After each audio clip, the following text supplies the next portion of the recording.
Hi everyone.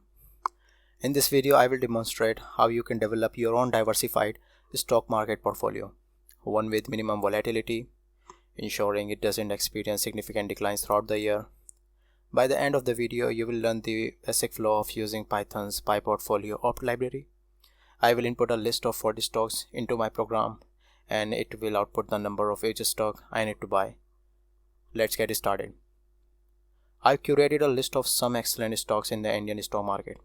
Suppose I have 10 lakhs to invest.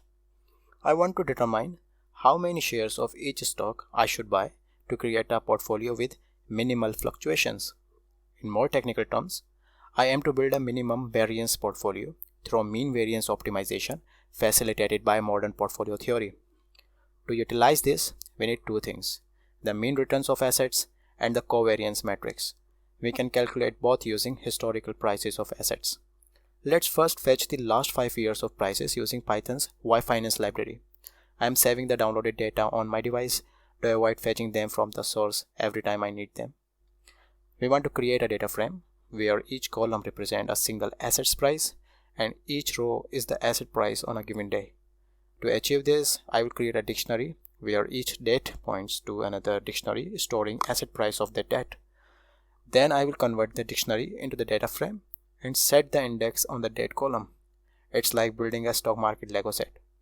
We can easily calculate the mean returns and covariance matrix using inbuilt functions provided by the library. The mean historical returns is a series and the covariance matrix is a data frame. There is some mathematical magic happening behind the scenes we don't need to worry about. Now we have everything we need to find the weights for our optimized portfolio. We create an instance of the efficient front class and pass our mean returns and covariance matrix. The efficient frontier is a set of optimal portfolios that offer the highest expected returns for a defined level of risk, a curve between expected return and risk. It's like finding the sweet spots on a roller coaster. I can find the weights for minimum volatility, giving an annual return of around 17% with an annual volatility of 11.5%. I can choose this portfolio if I want to risk 11.5% of my money to make a 16.9% return. If I keep money in a savings account, I can make a 2% return every year with zero risk. So my risk adjusted return is 14.9% instead of 16.9%.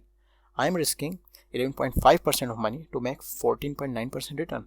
The Sharpe ratio calculated by dividing risk adjusted return by volatility is around 1.3. It's like making financial decisions while walking on a tightrope. This library allows us to find a portfolio with the maximum Sharpe ratio as well, offering an annual return of around 40% for 17% of risk. The Sharpe ratio is 2.18, meaning I make 2.18% return for every 1% of volatility.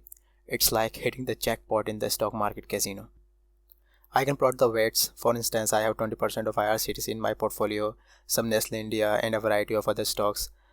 Now let's calculate what we are looking for. How many of each stock should I buy if I have 10 lakh rupees? We can use discrete allocation class and the inbuilt get latest price function to get the latest price from the data frame we built. So I need 248 IRCTC stocks, 32 Ratnami stocks and others. The leftover would be 432 rupees, a little leftover for some chai and snacks perhaps. To wrap up this video, this library provides a good interface for using modern portfolio theory. The main drawback is that it's based on past data and predicting the future is unpredictable. Returns and volatility are not guaranteed. Make sure to backtest your strategy before investing your money, because even the best laid plans can't predict if the stock market will decide to throw a surprise party or not. That's it. Happy investing and may your portfolio always be in the green. Thank you for watching.